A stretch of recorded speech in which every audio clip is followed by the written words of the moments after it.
Telangana state bar restaurant సంబంధించి వాళ్ళ ఇష్యూస్కి సంబంధించి ఒక మీటింగ్ని ఏర్పాటు చేసుకోవడం జరిగింది. ఒకసారి వారితో మాట్లాడదాం, వారి సమస్య ఏందనేది. చెప్పండి అన్న, ఎక్కడి నుంచి వచ్చారు, అసలు ఏంది మీటింగ్ అంతా, ఎందుకు ఏర్పాటు చేసుకున్నారు? మన తెలంగాణ స్టేట్ బార్ అసోసియేషన్ తరఫున ఈరోజు జనరల్ బాడీ మీటింగ్ చేయడం, మా సమస్యల మీద అట్లే మా గెట్ టుగెదర్ కూడా జనరల్ బాడీ మీటింగ్ పెట్టాలని ఏర్పాటు చేసినాం. ముఖ్యంగా మా సమస్యల మీద ఏంటంటే బార్లు నష్టాలు ఉన్నాయి కాబట్టి ఆ నష్టాల గురించి మాట్లాడేందుకు సమావేశం ఏర్పాటు చేసుకున్నాం.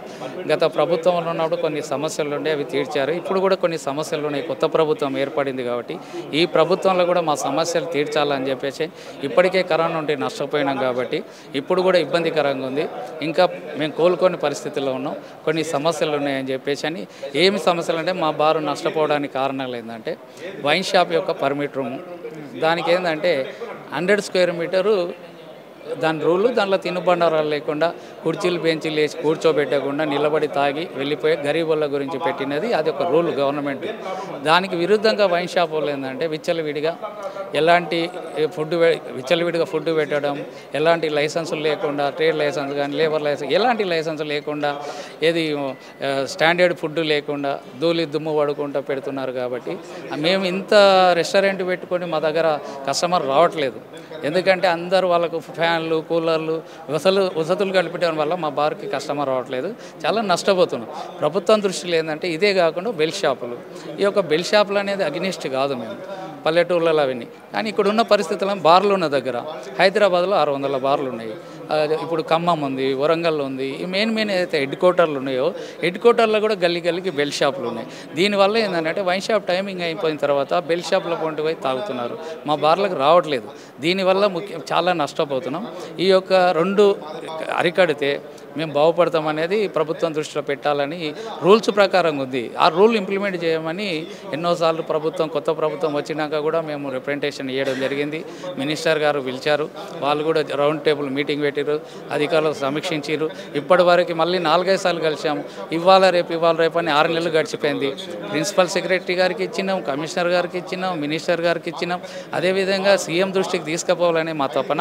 ఎందుకంటే మేము కూడా నష్టాలు ఉన్నాం. కొన్ని 30 సంవత్సరాలు ఉంటున్నాం, ఒక జీవనోపాధి కల్పిస్తున్నాం 40-50 మందికి. ఇలాంటివి ఉన్నాయి కాబట్టి మేము కూడా దాని మీద ఆధారపడి ఉన్నాం. ఇది ఎక్కడ అంటే జీవనోపాధి గురించి చేసేవాళ్ళం ఈ వ్యాపారం తప్ప. 30 సంవత్సరాలు ఉంటున్నాం కాబట్టి మాకు బాధగా ఉండి ఈ యొక్క మార్పులు చేయాలనే తపనతోనే ఈరోజు మీటింగ్ ఏర్పాటు చేశాం. అదేవిధంగా ఈ యొక్క ఆలోచన మా యొక్క సమస్యల మీద అదే సీఎం రేవంత్ రెడ్డి గారు ఆలోచించాలని, అక్కడి దాకా తీసుకెళ్లాలని మీ మీడియా ద్వారా తెలియజేస్తున్నాం.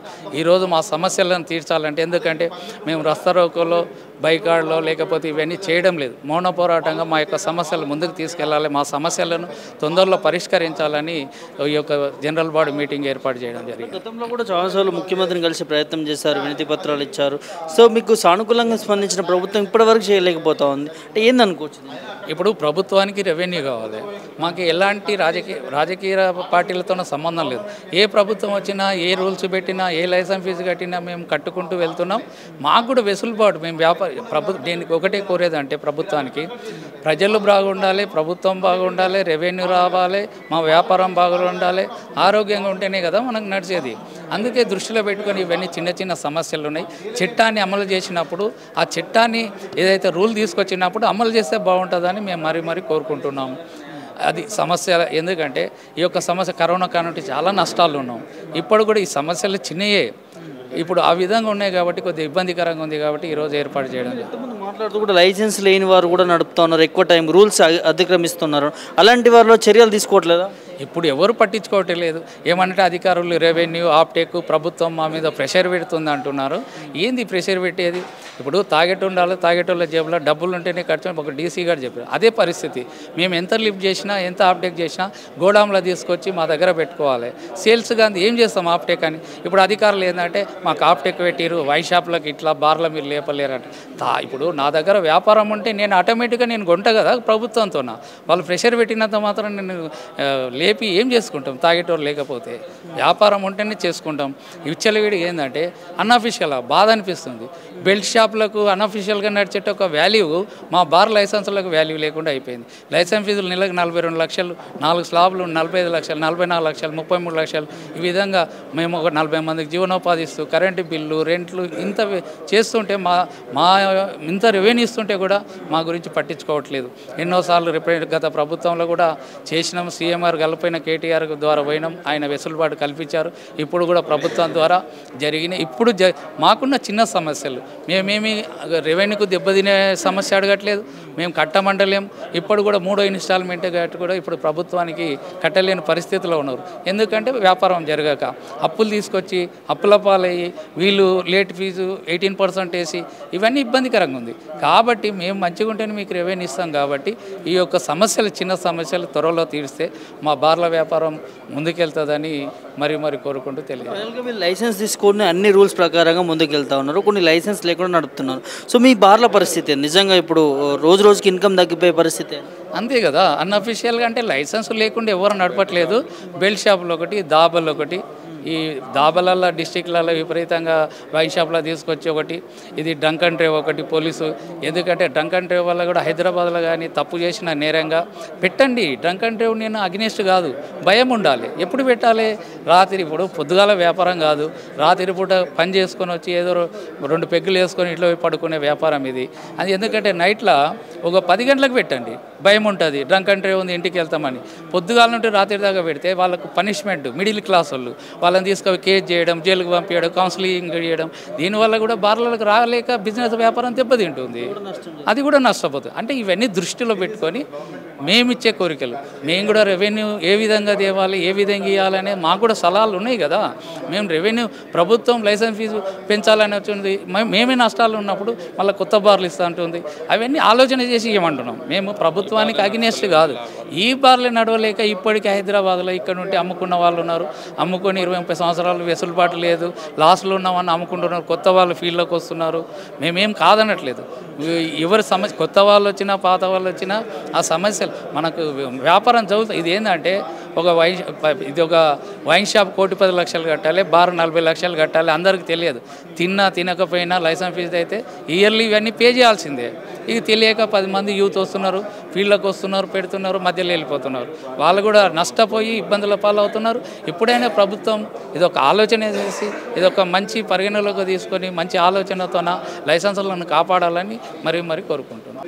నేను గత 2008, 2007, 2008 నుంచి ఇప్పటివరకు ఫీల్డ్లో ఉన్నాను. నేను అప్పుడున్న గవర్నమెంట్ బార్ అండ్ రెస్టారెంట్లో కానీ వైన్ షాప్లో కానీ రెండు కళ్ళలాగా చూసింది. అప్పుడు సహకరించింది.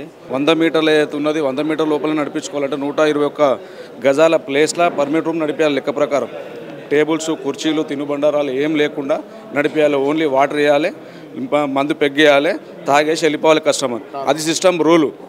ఆ రూలును అతిక్రమించి వాళ్ళు 1000 గజాలు, 2000 గజాలు, ఎకరం పెట్టుకొని కూడా వాళ్ళు నడిపిస్తుంటే కూడా అనధికారికంగా నడుస్తుంటే కూడా గవర్నమెంట్ అధికారులు మొత్తం చూసుకుంటూ రెవెన్యూ పెరగాలని చెప్పన్న ఆశతోటి అధికారులు గవర్నమెంట్ దగ్గర మంచి పేరు తెచ్చుకోవాలన్న ఆలోచనతోటి ఎవరు కూడా మాకు బార్ అండ్ రెస్టారెంట్ నడవకపోతే కూడా పట్టించుకోవడం లేదు ఎవరు.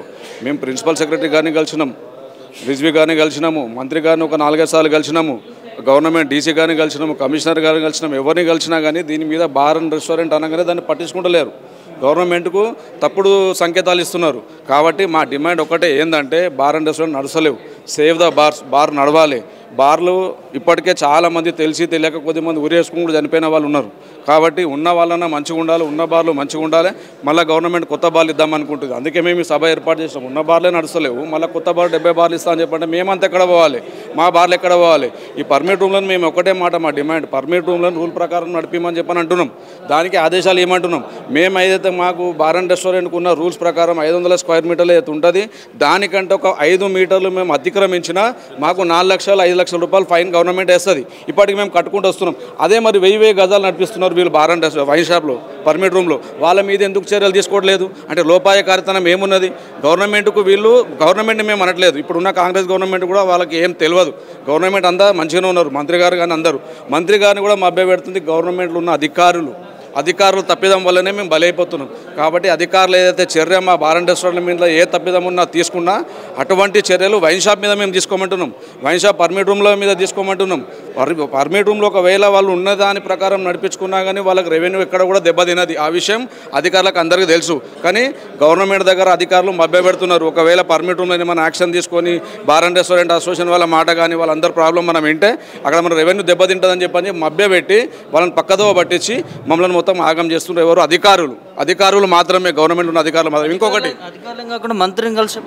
మంత్రిని కలిసినాము, మంత్రికి మా ప్రాబ్లం చెప్పినాము. మంత్రి కూడా సానుకూలంగా మాట్లాడిండు. మంత్రి గారు ఒకసారి మీటింగ్ కండక్ట్ చేసి సెక్రటరీలు మా అందరిని పిలిపించి అధికారులతో పాటు మా అసోసియేషన్ పిలిపించి కూర్చోబెట్టి కోఆర్డినేట్ చేసి మాట్లాడిండు, చెప్పిన తర్వాత మళ్ళీ ఇంకోసారి మీటింగ్ చేద్దామన్నాడు. అప్పుడు అధికారులు అక్కడ ఉన్నటువంటి అధికారులు ఏం చేశారంటే, సార్ వీళ్ళ అసోసియేషన్ ప్రాబ్లం ఏమో మనకు తెలియదు, రెవెన్యూ మ్యాటర్ ప్రాబ్లం ఇది, రెవెన్యూ దెబ్బ అయిపోతే మేము ఏం చేయలేము దానికి అన్నట్టుగా బ్లాక్మెయిలింగ్ జరుగుతుంది అక్కడ అని మా దృష్టికి మాకు కనిపించింది. మా కళ్ళ కాబట్టి మేము చెప్తున్నాం, మా డిమాండ్ ఒకటే, తెలంగాణ స్టేట్ లెవెల్గా ఉన్న డిస్ట్రిక్ట్లలో మొత్తం టైమింగ్ అనేది 10 o'clock క్లోజ్ అయిపోతుంది. మార్నింగ్ 11 o'clock ఓపెన్ చేస్తారు డిస్ట్రిక్ట్లలో, నైట్ 10 o'clock క్లోజ్ చేస్తారు. మేము అదే అడుగుతున్నాం. ఇదే జిహెచ్ఎంసీలా సేమ్ అదే విధంగా తెలంగాణ స్టేట్ డిస్ట్రిక్ట్లలో ఏ విధంగా ఉన్నదో ఇక్కడ కూడా హైదరాబాద్లో కూడా మార్నింగ్ 10కి ఓపెన్ చేసినా ప్రాబ్లం లేదు వైన్ షాప్లు. ఈవినింగ్ నైట్ 10 o'clock క్లోజ్ అయిపోతే ఈ ఉన్న బార్లన్నా సేవ్ అవుతాయి. 11 o'clock కాకుండా 10 o'clock రెవెన్యూ ఎక్కడ దెబ్బతిన్నది? వైన్ షాప్కి వచ్చే కస్టమర్స్ బార్ అండ్ రెస్టారెంట్కి వస్తారు కాబట్టి గవర్నమెంట్కి రెవెన్యూ ఎక్కడ దెబ్బతిన్నది? బార్లు మొత్తం సేవ్ అవుతాయి. మాకు పర్మిట్ రూమ్ రూల్ ఒకటి ప్లస్ వైన్ షాప్ టైమింగ్ ఒకటి, ఈ రెండు ముఖ్యంగా. మళ్ళీ ఇంకొకటి, వైన్ షాప్లు బార్ అండ్ రెస్టారెంట్లు ఆల్రెడీ బిఫోర్గా గత కొన్ని సంవత్సరాల నుంచి బార్లు నడుస్తున్న ప్లేస్లో దాన్ని పక్కకి తీసుకొచ్చి వైన్ షాప్కు పర్మిషన్ ఇస్తారు అధికారులు. ఈ లోపాయకతనం చేసి అది ఎందుకు చేస్తారు, దేనికి చేస్తారు మాకు తెలియదు. దానివల్ల బార్లు మొత్తం నష్టపోతున్నారు. ఏలైనా ఉన్నోళ్ళు ఊరేసుకొని చచ్చిపోతున్నారు, చాలామంది ఉన్నారు. వాళ్ళ ఫోటోలు కూడా మేము చూపెడతాం మీకు. కాబట్టి దీని మీద గవర్నమెంట్ తక్షణమే చర్య తీసుకోవాలి. లేదంటే మా డిమాండ్ ఏదో మేము ఏం చేస్తాం ముందట అన్నది మేము తర్వాత మేము ఇది చేస్తాం, చూపెడతాం. ఇప్పుడు దక్షిణాది రాష్ట్రాల్లో ఏ రాష్ట్రంలో కూడా ఇలాంటిది లేదు. ఇప్పుడు మనకు పక్కన ఆంధ్రప్రదేశ్ ఉంది, పక్కన కర్ణాటక ఉంది, ఇటు మహారాష్ట్ర ఉంది. ఎక్కడ కూడా ఈ పర్మిట్ రూమ్ సిస్టమ్ అనేది మన దక్షిణాది ఇప్పుడు 4 రాష్ట్రాలు మాకు తెలిసిన వరకే. ఈ 4 రాష్ట్రాలు ఎక్కడ కూడా పర్మిట్ రూమ్ అనేది ఇట్లా లేదు, ఈ సిస్టమ్ లేదు. మన కానీ జరుగుతుంది. రెండోది, ఈ బెల్ట్ షాప్స్ ఏంది, పక్కన వాడు బంద్ చేయగానే మాకు పోటీగా బెల్ట్ షాపులు వాడు 180 తెచ్చి 200 అమ్ముతుంది. ఇవాళ మాకు పోటీగా బెల్ట్ షాపు కూడా నడుస్తుంది. అందువల్ల ఈ రెండే మేము అడిగేది ఏంటంటే వాళ్ళకి నామ్స్ ప్రకారం ఇంప్లిమెంటేషన్ చేయమంటున్నాం. ఒకటి, బెల్ట్ షాప్స్ సరౌండ్ బార్ లైసెన్స్లు ఉన్న షాపుల కాడ బెల్ట్ షాపులు బంద్ చేయమంటున్నాం. మొత్తం బంద్ చేయమని అడగట్లే, లైసెన్స్ ప్రిమిసెస్ ఏరియాలలో బెల్ట్ షాపులు బంద్ చేయమంటున్నాం. రెండోది, మా బార్లకి వైన్స్లకి ఆ నామ్స్ ప్రకారం ఇంప్లిమెంటేషన్ చేయమని అడుగుతున్నాం. అది మా కోరిక. అప్పుడు మా బార్లు బతుకుతాయి. మేము ఒక్కొక్క దాంట్లో ఒక 30 నుంచి 40 మందికి ఉపాధి కల్పిస్తున్నాం. వాళ్ళందరికీ ఉపాధి ఉంటుంది. వాళ్ళ దగ్గర రాష్ట్రంలో 1500 బార్లు ఉన్నాయి. అంతే పక్క రాష్ట్రాలు ఆదాయం ఏం లేదు. కాకుంటే అపోహ. కానీ ఇప్పుడు ఎలక్షన్స్ అప్పుడు ఏం చేస్తారు, బెల్ట్ షాపులు బంద్ చేస్తారు, నామ్స్ అంతా ఇంప్లిమెంటేషన్ చేస్తారు. అప్పుడు వస్తుంది సేల్స్. ఇప్పుడు ఉదాహరణకి మీరు దాన్ని కంపేర్ చేసుకోవాలంటే, ఇప్పుడు ఎలక్షన్స్ అప్పుడు ఏం చేస్తారంటే ఆ నెల మొత్తం కంప్లీట్గా బెల్ట్ షాపులు బంద్ చేపిస్తారు, నామ్స్ ప్రకారం ఇంప్లిమెంటేషన్ చేస్తారు. అప్పుడు సేల్స్ యథావిధిగా వస్తుంది కదా, ఏం మార్పేం రాదు. కాకుంటే లూజినెస్ ఏది అధికారులు వాళ్ళకి లూజినెస్ ఇవ్వటం వల్లనే ఇట్లా జరుగుతుంది. అంతే కదా, అదే అతిక్రమించి ఇప్పుడు వాళ్ళకి ఇచ్చిన నామ్స్ ప్రకారం ఇంప్లిమెంటేషన్ చేయమంటున్నాం. కానీ మనం వద్దని అంటలే కదా. వాళ్ళకి ఇచ్చిన బెల్ట్ షాప్ అనేది 24 hours నడుస్తుంది. ఇక్కడ రిటైల్ షాప్ బంద్ కాగానే ఆ పక్కకు బెల్ట్ షాప్ ఉంటుంది. వాడేంది, వాడికి పెట్టుబడి అవసరం లేదు, లైసెన్స్ అవసరం లేదు. వాడు అవే 2 బాటిల్ అవే 2 ఆల్ వెరైటీస్ పెడతాడు. మా బార్లలోకి వస్తే మేము అన్ని పెట్టే పరిస్థితులు లేము, లాభాలు లేవు. కాబట్టి వాడు 6 బీర్లు చెప్తే వాడు డోర్ డెలివరీ ఇచ్చే పరిస్థితి ఇప్పుడు. అందుకని ఏ కోచాన కూడా బార్ నడిచే పరిస్థితి లేదు. వాళ్ళ నామ్స్ ప్రకారం రిటైల్ నడపండి, బార్ నామ్స్ బార్ నడపండి. సిటీలో ఓన్లీ బెల్ట్ షాపులు అనేది మున్సిపాలిటీ ఏరియాలో కానీ కమిషనరేట్లో కానీ బెల్ట్ షాపులు అనేది క్లోజ్ చేస్తే చాలా సంతోషం. వాళ్ళు బాగుపడతారు, మేము బాగుపడతాం, గవర్నమెంట్ కూడా రెవెన్యూ వస్తుంది. అదే ఇప్పుడు మండలం ఉన్నాయనుకోండి, మండలకు షాప్ ఉంటుంది కాబట్టి వాళ్ళ పెట్టుకోవచ్చు, పెద్ద విషయం కాదు అది. కానీ సిటీలో ప్రతి గల్లీకి 2 బెల్ట్ షాపులు ఉన్నాయి. 24 hours ఏ రాత్రి బెల్లు కొట్టినా వాడు తీసిస్తాడు. మా దగ్గరకు పోలీసు వాళ్ళు వచ్చి 11:30 బంద్ చేస్తారు. ఇక వాడు మా దగ్గరికి ఎందుకు వస్తాడు? వాడు ఎంత మంచి ఇవాళ కనీసం క్రికెట్ మ్యాచ్ ఉంటే వచ్చే గిరాకీ కూడా రావట్లేదు. ఏ గల్లీ కూడా బెల్ట్ షాప్ ఉన్నాయి. వాడు ఫోన్ చేస్తే డోర్ సర్వీస్ ఇస్తాడు. మనకి ఏ ఖర్చు లేదు వాడికి. అధికారులు తెలిసి మేము అడిగితే వాళ్ళు ఏమంటారు, మాకు టార్గెట్ మీద అంటారు. టార్గెట్ రీటైల్ షాప్ వాళ్ళు ఇస్తాను కాబట్టి మేము వాళ్ళకి సపోర్ట్ చేస్తామంటాడు. రెవెన్యూ అంటారు వాళ్ళు. దాంతోపాటు ఏంటంటే ఇక వాళ్ళకున్న లావాదేవీలు కూడా ఇప్పుడు ఒక రీటైల్ షాపు 50 బెల్ట్ షాపులు మెయింటైన్ చేస్తున్నాడు. వాళ్ళకి ఇచ్చే లావాదేవీలను కూడా ఆ రకంగా ఇవ్వగలుగుతున్నాడు. మేము అట్లా బెల్ట్ షాపులకు ఇవ్వలేము, ఆ లావాదేవీలు నడపలేము. కాబట్టి వాళ్ళు మా మీద చిన్న చూపు వాళ్ళకు. మేము గత 40 సంవత్సరాల కానీ ఇదే వ్యాపారం ఉన్నాం. మేము మా పిల్లలంతా దీని మీద ఆధారపడుతున్నాం.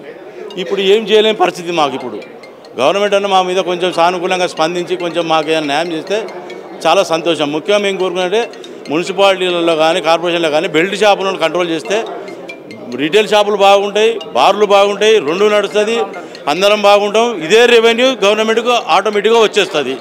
సంతోషంగా ఇంకా ఎక్కువ కూడా పెంచి ఇవ్వగలుగుతాం మేము. అది మేము గవర్నమెంట్కు కోరుకుంటున్నాం.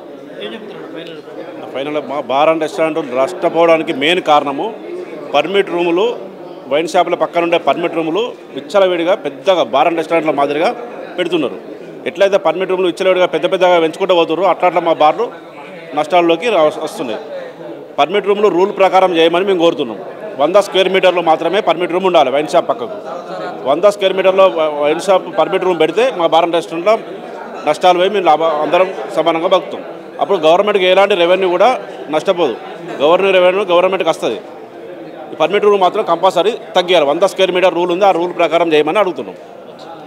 ఇది బార్ అండ్ రెస్టారెంట్కి సంబంధించి ఉన్న సమస్యలు సాల్వ్ చేయాలి. అదేవిధంగా వైన్స్ సంబంధించి, అదేవిధంగా బెల్ట్ షాప్కి సంబంధించి రూల్స్కి అతిక్రమించి చేస్తూ ఉన్నారు. సో వాళ్ళపైన చర్యలు తీసుకోవాలి. మా బార్ అండ్ రెస్టారెంట్కి సంబంధించి ఉన్న సమస్యల్ని సాల్వ్ చేయాలి ప్రభుత్వం అంటూ కూడా మరి వీళ్ళు మీటింగ్ ఏర్పాటు చేసుకున్నారు. మరి ప్రభుత్వం నుంచి ఎలాంటి సూచనలు వస్తాయి, ఎట్లాంటి స్పందన వస్తుంది అనేది వేచి చూడాల్సినటువంటి అంశం. వీడియో జర్నలిస్టు కళ్యాణ్తో ప్రభాకర్, మిర్రర్ టీవీ, హైదరాబాద్.